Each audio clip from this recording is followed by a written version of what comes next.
thank you very much for agreeing to come on the podcast. This is the Business, Wealth, and Mindset podcast. So we're just trying to capture inspirational stories of successful people in business, so we can give our listeners that age of what it takes to succeed in business, the challenges that people have faced, and also just understand people's journeys in business, so we can begin to share knowledge and understanding that people can use in these various journeys. So we sort of get these into four parts really. The first part is just to capture your journey, where you've come from, where you are now, and the journey in between, the challenges and the successes, and also what the future vision is, where you're looking to get. So we'll just pick it up from there initially. Just chat about you and your journey, and No just worries. tell us about you. Well, look, Yeah. thank you firstly. Thank you so much for inviting me. Yeah, I'm truly honored. that's okay. Good to have you. And with my journey with business, Yeah. would you like me to just sort of tell the story? Just tell the story. How long have you got? As much time as you need. As much time as you need. There's no time limit. You want to capture everything because yours is a very interesting story. So I'm sure a lot of listeners will really like to hear about you. Well, thank you. And I mean, I will honestly try and summarize, but Yeah. honestly, Yeah. my journey in business starts when I was very young. I've always been interested in being an entrepreneur. Yeah. Okay. So my very first business was somewhere between the ages of 11 and 13. And what I was actually was the middleman. And I was selling comics. All right. And the long story short is I had one friend who had just every comic book you can imagine. I was a huge Marvel and DC comic book fan. Wow. And he had all these comic books. Yeah. And some people have own stuff and don't really value them. Yeah. So he was getting rid of them, or maybe his parents were, telling him to get rid of them. So they were telling him to get rid of them.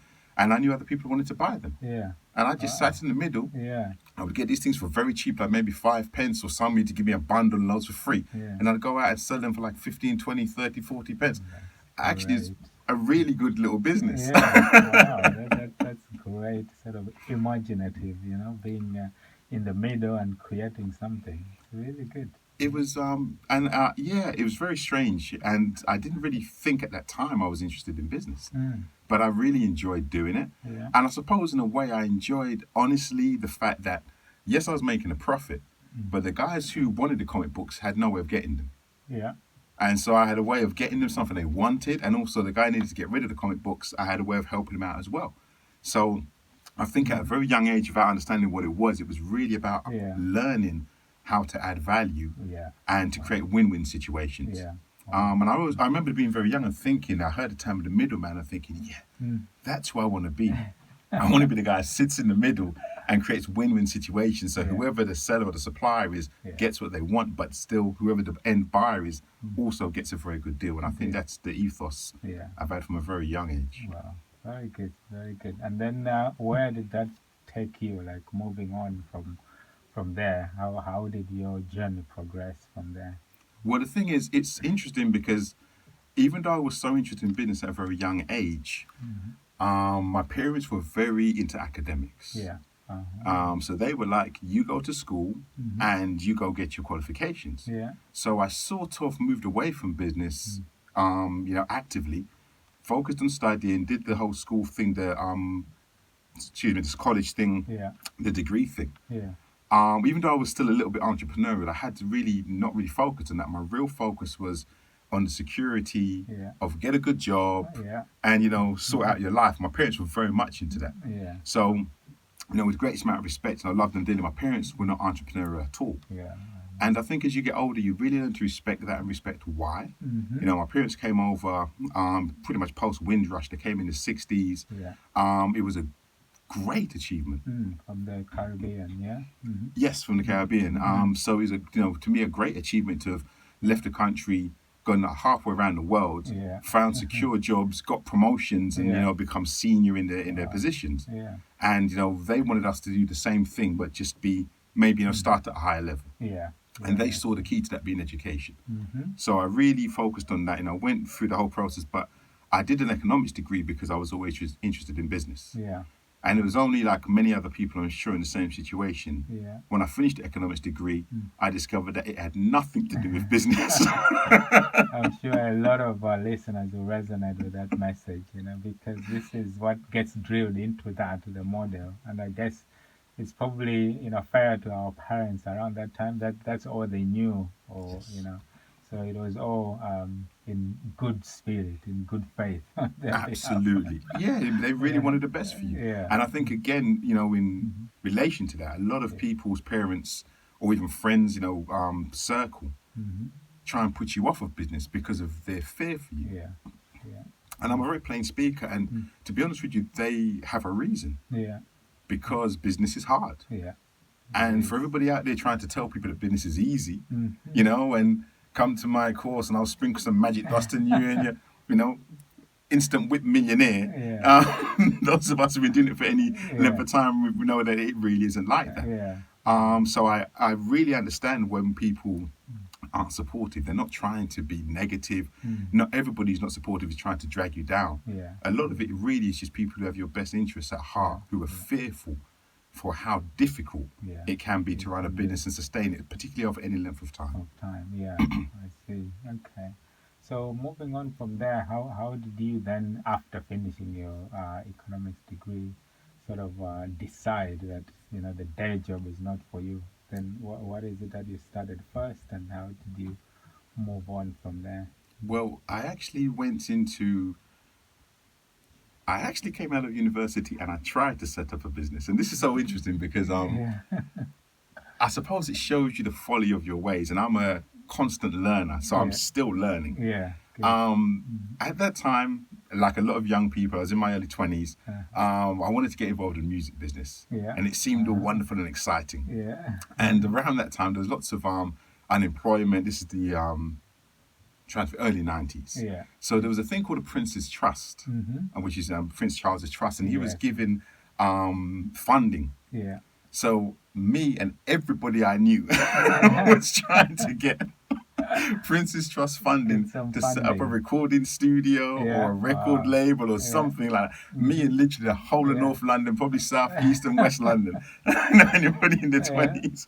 So we were going for these 2 grants, writing and rewriting our business plans. Yeah. Frankly, with no real idea of what we were doing. Wow. My economics degree, I'm sure, didn't help me one iota. Yeah. And none of us got anywhere. So at the end of wasting a few years of doing that and not really going anywhere with it, Yeah. I moved into the IT Yeah. sector because that was the other thing that was booming at the time. At the time, yeah. Post year 2000, and lots of people really a growth industry. Yeah. So I went and got myself trained up, Mm-hmm. and I'll throw in here because Yeah. it's a real key element of my view of the world. Yeah. To learn to do things, Yeah. and even though, of course, like in any business, there are charlatans, Yeah. pay to learn to do things. Yeah. So when I told people I was going to go into information technology, people laughed at me because I was a technophobe and I really was not that kind of person. Yeah. But I was aware that I could go away and learn how to do that. Yeah. So I came from somebody who knew nothing about computers, got the training, and ended up having a 15-year career in IT.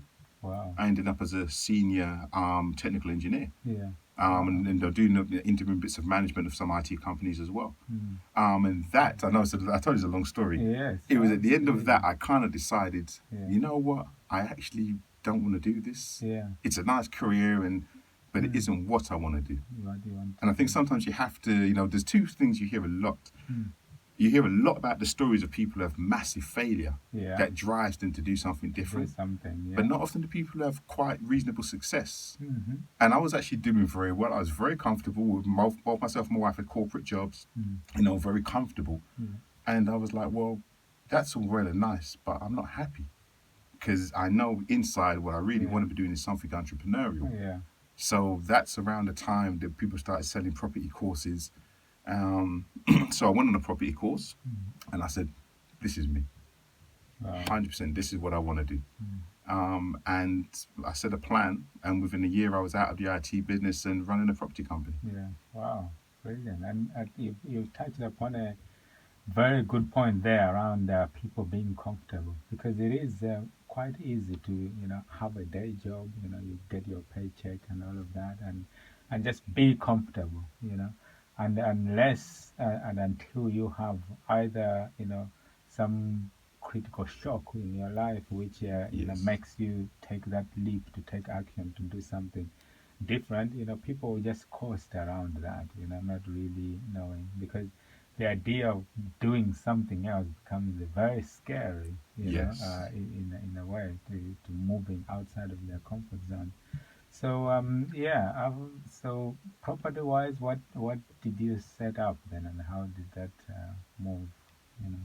So I started, well, what I wanted to do, I started as an investor. Yeah.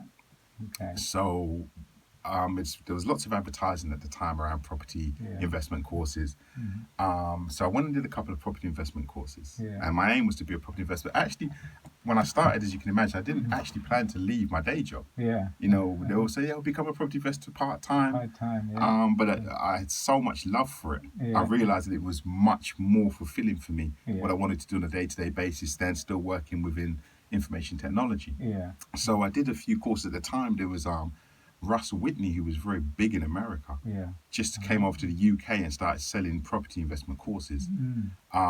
And so I remember doing that course with my wife.